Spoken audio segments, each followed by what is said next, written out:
Guys welcome back to the channel. ಮೊದಲನೇದಾಗಿ ನಮ್ಮ ಎನ್ಜೋ ಅಮೋರೆ ಬಗ್ಗೆ ಮಾತಾಡೋದಾದ್ರೆ ನಿಮಗೆ ಗೊತ್ತಿರಬಹುದು, ಇವರು ನಮಗೆ ಹಿಂದೆ ಡಬ್ಲ್ಯೂ ಕಂಪನಿಯಲ್ಲಿ ನೋಡೋದಕ್ಕೆ ಸಿಗ್ತಾ ಇದ್ರು. ಬಿಗ್ ಕ್ಯಾಸ್ ಅವರ ಜೊತೆ ಇವರ ಒಂದು ಟ್ಯಾಗ್ ಟೀಮ್ ಕೂಡ ನಮಗೆ ನೋಡೋದಕ್ಕೆ ಸಿಕ್ಕಿತ್ತು. ಅದಾದ್ಮೇಲೆ ಬಿಗ್ ಕ್ಯಾಸ್ ಅವರು ರಿಲೀಸ್ ಆದ್ಮೇಲೆ ಇವರು ಕ್ರೂಸರ್ ವೈಟ್ ಚಾಂಪಿಯನ್ ಕೂಡ ಆಗಿದ್ರು. ಅಂಡ್ ರೀಸೆಂಟ್ ಆಗಿ ಇವರು ನಮಗೆ ಒಂದು ಪಾಡ್ಕಾಸ್ಟ್ ಅಲ್ಲಿ ನೋಡೋದಕ್ಕೆ ಸಿಗ್ತಾರೆ. ಅಂಡ್ ಅಲ್ಲಿ ಇವರು ಒಂದು ವಿಚಾರನ ರಿವೀಲ್ ಮಾಡ್ತಾರೆ. ಆ ಒಂದು ವಿಚಾರ ಏನಪ್ಪಾ ಅಂದ್ರೆ, ವಿನ್ಸ್ ಮಿಕ್ಮೆನ್ ಅವರು ಎನ್ಜೋ ಅಮೋರೆ ಹಾಗೆ ಕಾನರ್ ಮೆಗ್ರೋಗರ್ ಅವರ ನಡುವೆ ಒಂದು ಮ್ಯಾಚ್ ನ ರಸಲ್ ಮೇನಿಯಾ 34 ಗೆ ಪ್ಲಾನ್ ಮಾಡಿದ್ರಂತೆ.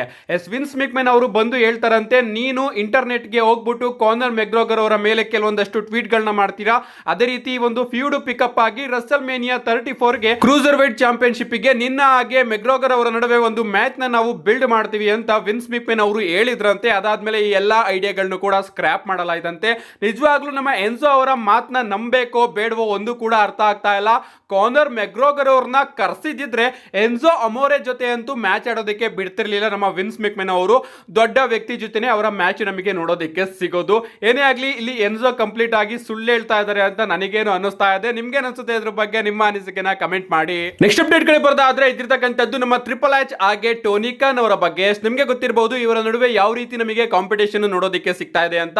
ಅಂಡ್ ಈಗ ಇಂಡೈರೆಕ್ಟ್ ಆಗಿ ನಮ್ಮ ಟ್ರಿಪಲ್ ಎಚ್ ಅವರು ಟೋನಿ ಖಾನ್ ಅವ್ರನ್ನ ಕಿಲ್ ಮಾಡೋದಕ್ಕೇನೆ ಹೇಳಿದ್ದಾರೆ. ಇದು ಆ ರೀತಿ ಅಲ್ಲ, ಬಟ್ ಇಂಡೈರೆಕ್ಟ್ ಆಗಿ ಹೇಳ್ದಂಗೆ ಇದೆ. ರೀಸೆಂಟ್ ಆಗಿ ನಿಮ್ಗೆ ಗೊತ್ತಿರಬಹುದು ಟೋನಿ ಹಿಂಕ್ಲಿಪ್ಸ್ ಇವರು ಡಬ್ಲ್ಯೂ ಜೊತೆ ಕಾಮಿಡಿ ಶೋಗಳನ್ನು ಕೂಡ ಆಗಾಗ ಮಾಡ್ತಾ ಇರ್ತಾರೆ. ಅಂಡ್ ಇವರ ಒಂದು ಕಾನ್ಸರ್ಟ್ ನಮಗೆ ಮೆಡಿಸನ್ ಸ್ಕ್ವೇರ್ ಗಾರ್ಡನ್ ಅಲ್ಲಿ ನೋಡೋದಕ್ಕೆ ಸಿಗ್ತಾ ಇದೆ. ಅಂಡ್ ಆ ಒಂದು ವಿಚಾರವಾಗಿ ನಮ್ಮ ಟ್ರಿಪಲ್ ಎಚ್ ಅವರು ಟೋನಿ ಹಿಂಕ್ಲಿಪ್ಸ್ ಗೆ ಕಂಗ್ರಾಚುಲೇಷನ್ಸ್ ನ ತಿಳಿಸೋದಕ್ಕೆ ಒಂದು ಟ್ವೀಟ್ ನ ಮಾಡ್ತಾರೆ. ಬಟ್ ಕೆಳಗಡೆ ಒಂದು ಫೋಟೋನ ಶೇರ್ ಮಾಡ್ಕೊಂಡಿದ್ದಾರೆ. ಅದರಲ್ಲಿ ನೀವು ನೋಡ್ತಾ ಇರಬಹುದು ಕಿಲ್ ಟೋನಿ ಅಂತ ಹಾಕಿದ್ದಾರೆ. ಸೊ ಇದನ್ನ ಕೆಲವೊಂದಷ್ಟು ಜನ ಟೋನಿ ಖಾನ್ ಅವರ ರೆಫರೆನ್ಸ್ ಆಗಿ ನಮ್ಮ ಟ್ರಿಪಲ್ ಎಚ್ ಅವರು ಯೂಸ್ ಮಾಡಿದ್ದಾರೆ. ಟೋನಿ ಖಾನ್ ಅವರ ಕಥೆನ ಮುಗಿಸ್ಬಿಡಿ ಅಂತ ಹೇಳ್ತಾ ಇದ್ದಾರೆ ಅಂತಾನು ಕೂಡ ಮಾತಾಡ್ಕೋತಾ ಇದ್ದಾರೆ. ಏನೇ ಆಗ್ಲಿ ಗೈಸ್, ಈ ಎರಡು ವಿಚಾರವಾಗಿನೂ ಕೂಡ ನಮ್ಮ ಟ್ರಿಪಲ್ ಎಚ್ ಅವರು ಇಲ್ಲಿ ಹೇಳಿರಬಹುದು. ಒಂದೇ ಕಲ್ಲಲ್ಲಿ ಎರಡು ಹಕ್ಕಿನ ಹೊಡಿತಾರಲ್ಲ, ಆ ರೀತಿ ಘಟನೆನ ನಮ್ಮ ಟ್ರಿಪಲ್ ಎಚ್ ಅವರು ಇವತ್ತು ಮಾಡಿದ್ದಾರೆ. ನೆಕ್ಸ್ಟ್ ಅಪ್ಡೇಟ್ ಕಡೆ ಬರೋದಾದ್ರೆ ಇದ್ದಿರ್ತಕ್ಕಂಥದ್ದು ಯುಕೆಯ ಕ್ರೌಡ್ ಬಗ್ಗೆ. ನಿಮ್ಗೆ ಗೊತ್ತಿರಬಹುದು ಈಗ ಸದ್ಯಕ್ಕೆ ಡಬ್ಲ್ಯೂ ಅವರು ಯುಕೆ ಅಲ್ಲಿ ಇದ್ದಾರೆ. ಅಂಡ್ ಕ್ಲಾಶ್ ಇನ್ ಪ್ಯಾರಿಸ್ ಕೂಡ ನಮಗೆ ಅಲ್ಲೇ ನೋಡೋದಕ್ಕೆ ಸಿಗ್ತಾ ಇದೆ. ಅಂಡ್ ಲಿಟರಲಿ ಗೈಸ್, ಅಲ್ಲಿನ ಕ್ರೌಡ್ ಎಷ್ಟು ಎನರ್ಜೆಟಿಕ್ ಅಂತ ನಿಮ್ಗೆ ಗೊತ್ತಿರಬಹುದು. ಅಂಡ್ ಈಗ ಇವರು ಕ್ಲಾಶ್ ಇನ್ ಪ್ಯಾರಿಸ್ ಗೆ ಪ್ರತಿಯೊಬ್ಬ ಸೂಪರ್ ಸ್ಟಾರ್ಸ್ ಗೂ ಕೂಡ ಕಸ್ಟಮ್ ಚಾನ್ಸ್ ನ ರೆಡಿ ಮಾಡ್ಕೋತಾ ಇದಾರಂತೆ. ಸೊ ಇವರ ಒಂದು ಕಮ್ಯುನಿಟಿ ಇದೆಯಲ್ಲ, ಆ ಒಂದು ಕಮ್ಯುನಿಟಿ ಕ್ಲಾಶ್ ಇನ್ ಪ್ಯಾರಿಸ್ ಅಲ್ಲಿ ನಮಗೆ ಈ ಸೂಪರ್ ಸ್ಟಾರ್ಸ್ ಗಳ ಎಂಟ್ರಿ ನೋಡೋದಕ್ಕೆ ಸಿಕ್ಕಾಗ ನಾವು ಈ ರೀತಿ ಚಾಂಟ್ ನ ಮಾಡೋಣ ಅಂತ ಈಗಾಗಲೇ ರೆಡಿ ಮಾಡ್ಕೋತಾ ಇದಾರಂತೆ. ಜಾನ್ ಸಿನಾ, ಸೆತ್ ರೋಲೆನ್ಸ್, ರೂಸೇವ್, ಬೆಕ್ಲಿಂಚ್ ಆಗಿ ಡೊಮಿನಿಕ್ ಮಿಸ್ಟೀರಿಯೋ ಅವರ ಕಸ್ಟಮ್ ಚಾನ್ಸ್ ಗಳನ್ನ ಅವರೆಲ್ಲರೂ ಕೂಡ ಸೇರ್ಕೊಂಡು ರೆಡಿ ಮಾಡ್ಕೋತಾ ಇದಾರಂತೆ. ನಿಜವಾಗ್ಲೂ ಯಾವ ರೀತಿ ಹುಚ್ಚುತನ ಇದು ಗುರು, ಏನ್ ಮಾತಾಡಬೇಕು ಅಂತಾನೆ ಅರ್ಥ ಆಗ್ತಾ ಇಲ್ಲ. ಅಂಡ್ ಪ್ರಾಬಬ್ಲಿ ಇದರಿಂದಾನೇ ಆದಷ್ಟು ಬೇಗ ರಸಲ್ ಮೇನಿಯಾ ಕೂಡ ನಮಗೆ ಯುಕೆ ಲಂಡನ್ ಅಲ್ಲಿ ನೋಡೋದಕ್ಕೆ ಸಿಗಬಹುದು. ಏನೇ ಆಗ್ಲಿ ಗೈಸ್, ಕ್ಲಾಶ್ ಇನ್ ಪ್ಯಾರಿಸ್ ಅಲ್ಲಿ ಕ್ರೌಡ್ ಎಕ್ಸ್ಪೀರಿಯನ್ಸ್ ಮಾತ್ರ ಅದ್ಭುತವಾಗಿ ನಮಗೆ ನೋಡೋದಕ್ಕೆ ಸಿಗುತ್ತೆ. ನೆಕ್ಸ್ಟ್ ಅಪ್ಡೇಟ್ ಕಡೆ ಬರೋದಾದ್ರೆ ಇದ್ದಿರ್ತಕ್ಕಂಥದ್ದು ನಮ್ಮ ಅಮೆರಿಕನ್ ನೈಟ್ ಮೇರ್ ಕೋಡಿ ರೋಡ್ಸ್ ಅವರ ಬಗ್ಗೆ. ನಿಮಗೆ ಗೊತ್ತಿರಬಹುದು ಅಮೆರಿಕನ್ ನೈಟ್ ಮೇರ್ ಕೋಡಿ ರೋಡ್ಸ್ ಅವರು ಕ್ಲಾಶ್ ಇನ್ ಪ್ಯಾರಿಸ್ ಅಲ್ಲಿ ನಮಗೆ ನೋಡೋದಕ್ಕೆ ಸಿಗ್ತಾ ಇಲ್ಲ. ಯಾಕಂದ್ರೆ ಅವರು ಒಂದು ಮೂವಿ ಶೂಟಿಂಗ್ ಗೆ ಹೋಗಿದ್ದಾರೆ, ಸ್ಟ್ರೀಟ್ ಫೈಟರ್ ಅನ್ನೋ ಒಂದು ಮೂವಿ ಶೂಟಿಂಗ್ ಗೆ.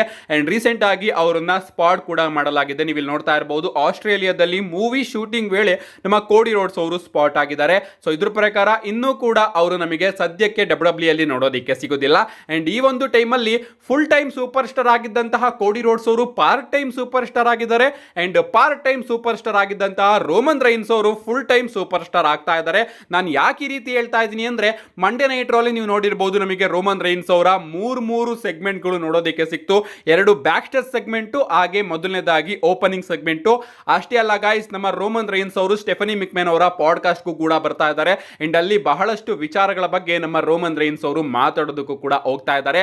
ಅಂಡ್ ಅಷ್ಟೇ ಅಲ್ಲ ಗೈಸ್, ನಾನು ಯಾಕೆ ರೋಮನ್ ರೈನ್ಸ್ ಅವರು ಫುಲ್ ಟೈಮ್ ಸೂಪರ್ ಸ್ಟಾರ್ ಆಗ್ತಾರೆ ಅಂತ ಹೇಳ್ತಾ ಇದ್ದೀನಿ ಅಂದ್ರೆ, ನಮ್ಮ ನೆಕ್ಸ್ಟ್ ಅಪ್ಡೇಟ್ ಇರೋದು ಕೂಡ ಅದ್ರ ಬಗ್ಗೆನೇ.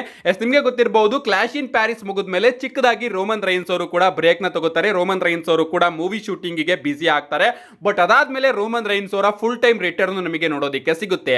ಮಂಡೇ ನೈಟ್ ರೋ ಪ್ರೋಮೋದಲ್ಲಿನೇ ನಮ್ಮ ರೋಮನ್ ರೈನ್ಸ್ ಅವರು ಇದನ್ನ ಕ್ಲಿಯರ್ ಆಗಿ ತಿಳಿಸಿದ್ದಾರೆ.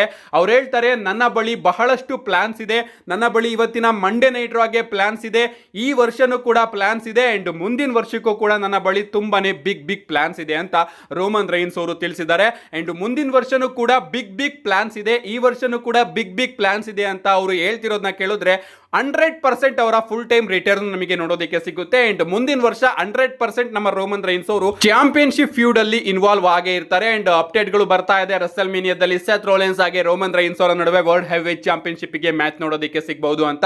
ಏನೇ ಆಗ್ಲಿ ಗೈಸ್, ಒಂದು ವಿಚಾರ ಅಂತೂ ಕನ್ಫರ್ಮ್ ಆಗಿದೆ, ರೋಮನ್ ರೈನ್ಸ್ ಅವರ ಫುಲ್ ಟೈಮ್ ರಿಟರ್ನ್ ಆದಷ್ಟು ಬೇಗ ನಮಗೆ ನೋಡೋದಕ್ಕೆ ಸಿಗುತ್ತೆ. ಅಂಡ್ ಅದೇ ರೀತಿ ರೋಮನ್ ರೈನ್ಸ್ ಅವರು ಆದಷ್ಟು ಬೇಗ ಚಾಂಪಿಯನ್ಶಿಪ್ ಪಿಕ್ಚರ್ ಅಲ್ಲೂ ಕೂಡ ನಮಗೆ ನೋಡೋದಕ್ಕೆ ಸಿಗ್ತಾರೆ.